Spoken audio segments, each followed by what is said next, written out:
Всім привіт і слава Україні! Я Дмитро Антонов, і ви на моєму каналі, а я з України. 28-й день войны. Украина сражается. В первую очередь хочу поблагодарить всех подписчиков за хорошие теплые отзывы. Таких отзывов как минимум под каждым видео 95%. Это очень замечательно. То есть мировое авиационное сообщество поддерживает то, чем я занимаюсь. Вот.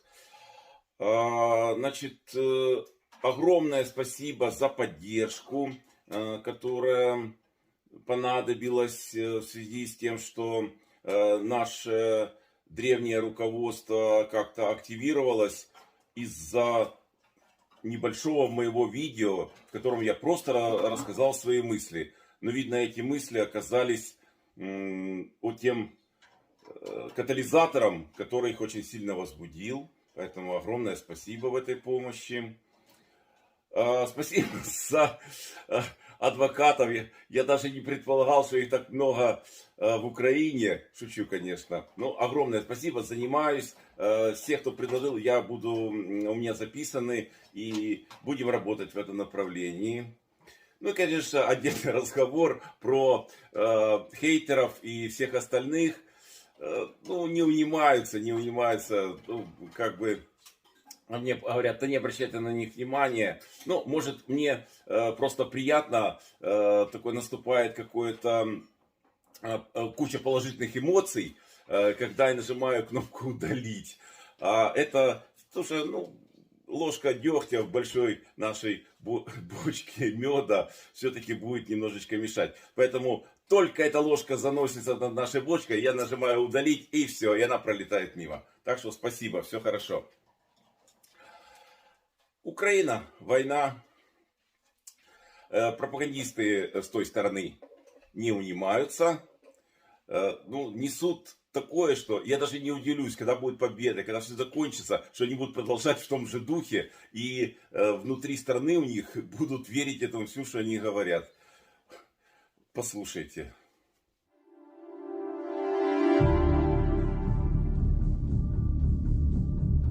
И если вы считаете, что мы остановимся на Украине, подумайте 300 раз. Напомню вам, что Украина – это всего лишь промежуточный этап в обеспечении стратегической безопасности Российской Федерации. У нас кончится терпение, мы просто запустим что-нибудь тяжелое в сторону Вашингтона и Лондона. Например, может выглядеть сценарий по, собственно, захвату Прибалтики. Да и Россия – единственная страна в мире, которая реально способна превратить США в радиоактивный пепел. И еще очень наивные крымчане так стоят, смотрят. Ой, а что это полетело? А куда оно полетело? Это, наверное, салют. А, нет, это учение. Просто что удивительно, в каком мире люди живут. Соня, какое сегодня число? 22? Да. 22 марта. Севастополь. Что-то стреляет.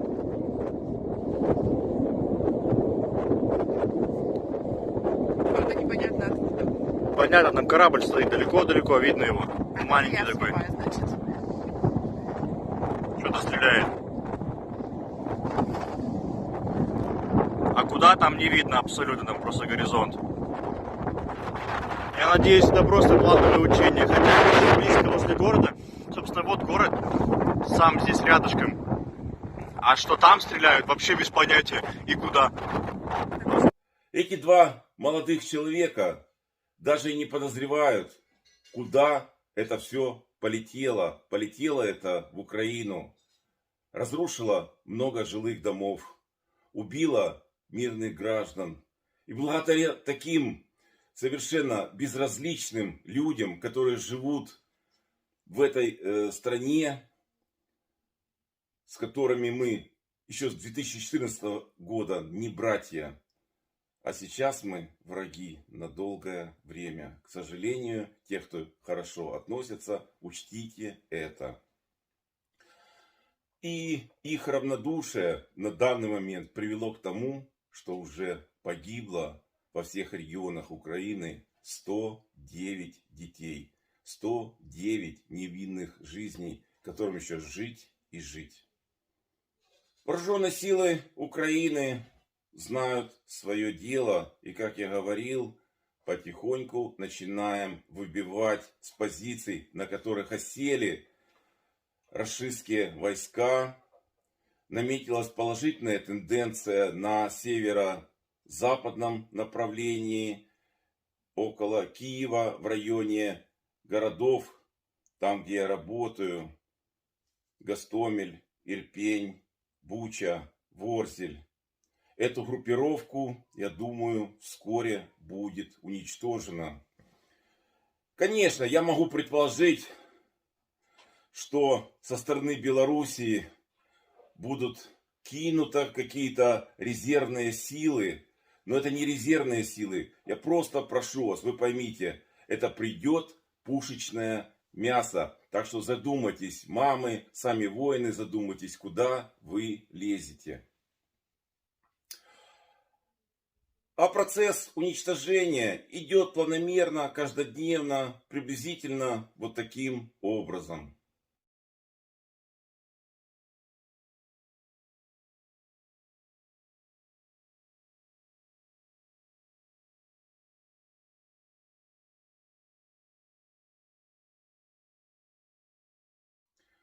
А теперь второй фронт. Как происходит борьба внутри Украины со своими же коллаборантами? Как я уже сказал, я просто писал видео, отвечал на ваши вопросы. И вы много тогда, вот дня 4 назад, спрашивали у меня, ну почему же не улетела Мрия? Я вам ответил то, что я знаю. Но посмотрите, как это всколыхнуло всю старческо-геронтологическую группу. А теперь вы мне задаете вопросы. Ну, или могла ли улететь Мрия и что происходило в эти моменты? Значит, рассказываю. Я кратенько расскажу именно, что происходило до начала войны. Февраль месяц возьму. Потому что весь декабрь я летал на Мрии, весь январь я тоже летал на Мрии. Плюс один рейс сделал на Ан-124 в конце января. И в начале февраля я улетел опять на Мрии, выполнил рейс из Китая на Данию, город Белунд. И 5 февраля благополучно вернулся на базу в Гостомель. По себе говорю, значит, я на следующей неделе 10 рабочих дней, в общем, занимался на курсах подготовки, квалификации. Ну, это необходимая процедура, которая каждый год происходит. Затем 17-18 февраля на самолете АН-74 я выполнил рейс Линц-Лейпциг-Гостомель. В течение 2 дней. Рейс был запланирован с целью замены экипажей. 18-го в пятницу я вернулся. 21-22 число, а это, соответственно, понедельник, вторник, я отпросился по семейным обстоятельствам. 23 числа я перешел работать дистанционно, был постоянно на связи. 23 числа мы с отделом ресурсов и Андреем, спасибо, собрали все экипажи, то есть на все 4 самолета, 28, 26, 74 и Мрию. То есть экипажи были готовы выполнить любую задачу. Ну и в дальнейшем я находился в телефонном режиме и был постоянно на связи. Теперь о состоянии самолета. Вернувшись 5 февраля 2022 года, самолет был полностью исправен. Но у нас применяется такая практика, потому что, к сожалению, двигатели ремонтируются не очень быстро. И для того, чтобы обеспечить непрерывную работу самолета авиакомпании, происходит снятие исправного двигателя с одного самолета, который в данный момент, например, не нужен. В этот момент была Мрия. С нее на неделе, которая началась там, 6, 7, 8 числа, снимают двигатель, ставят на Руслан, и Руслан улетает в коммерцию. Соответственно, Мрия стоит с 5 двигателями. Снимают обычно, это тоже, когда с Мрии снимают, то снимают внутренние двигатели, или 3-й, или 4-й. Эти двигатели не несут на себе никакого оборудования дополнительного. Я имею в виду гидросистемы с гидронасосами, генераторы там не стоят. Это просто двигатели. Вот, двигатель был снят, и самолет стоял без одного двигателя. На замену двигателя, именно на постановку его на самолет, это, меньше суток требуется обычно.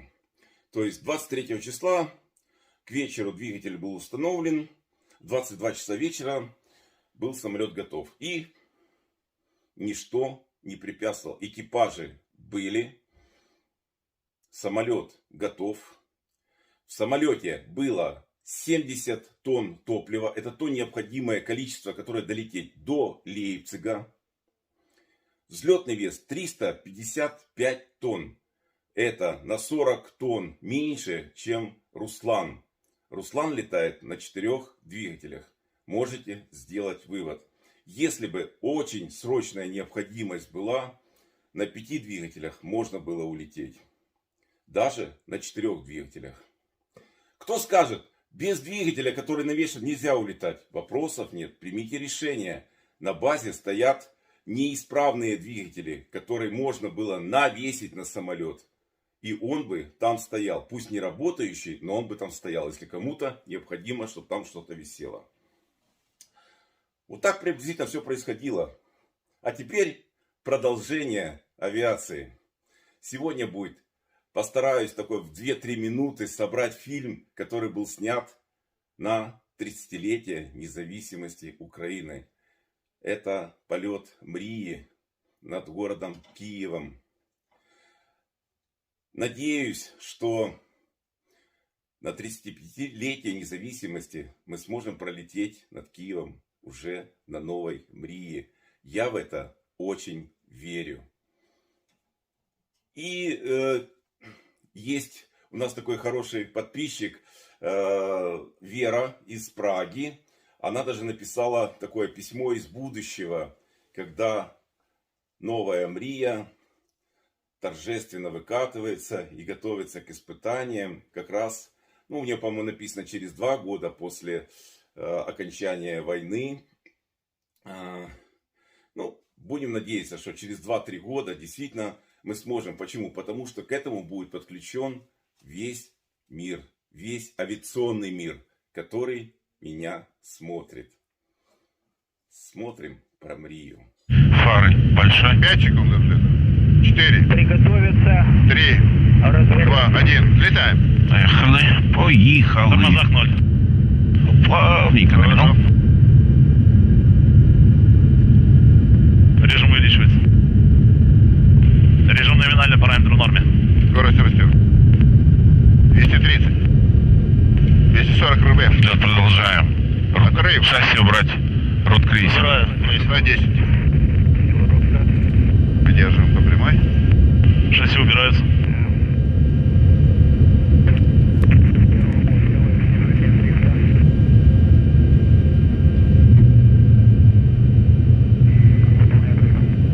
Шасси убраны, створки закрыты, кран реально.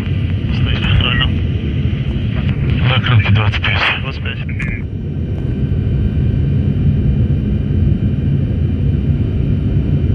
Закрылки 25 убраны. Приготовиться к развороту. Влево на курс 30. Внимание.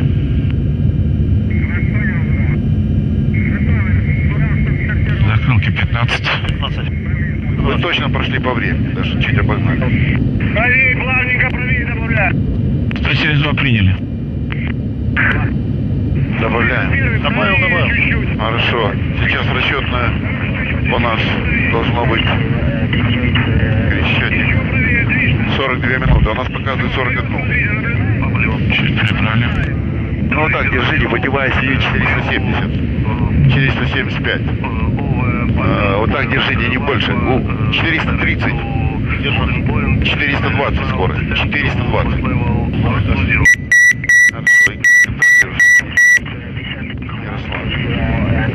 По линии пути идем. Левее 400. Наблюдаешь, Дима? Точно так. Хорошо, верни вправо. Доворачиваю. Обгоняем.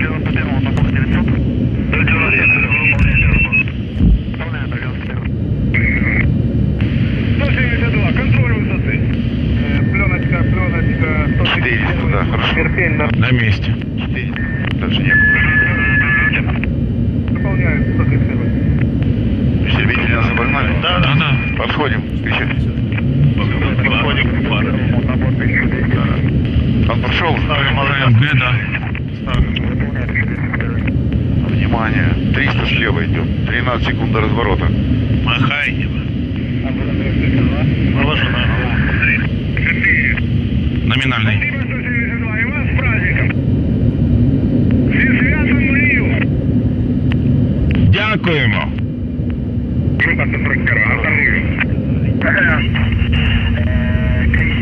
Traffic.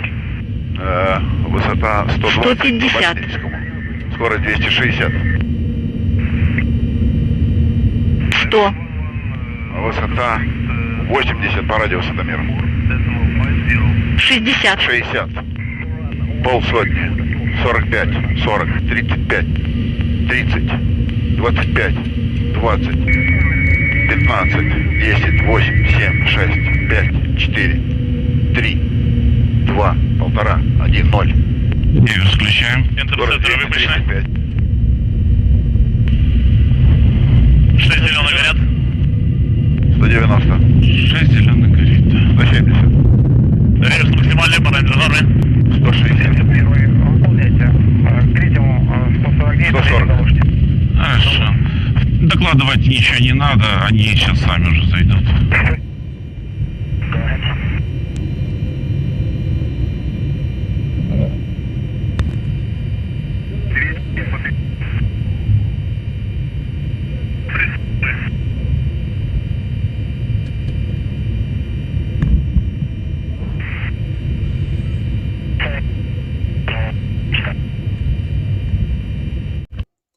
Слава Україні! Слава Збройним силам і смерть ворогам! І обов'язково далі буде. До завтра! Всім пока!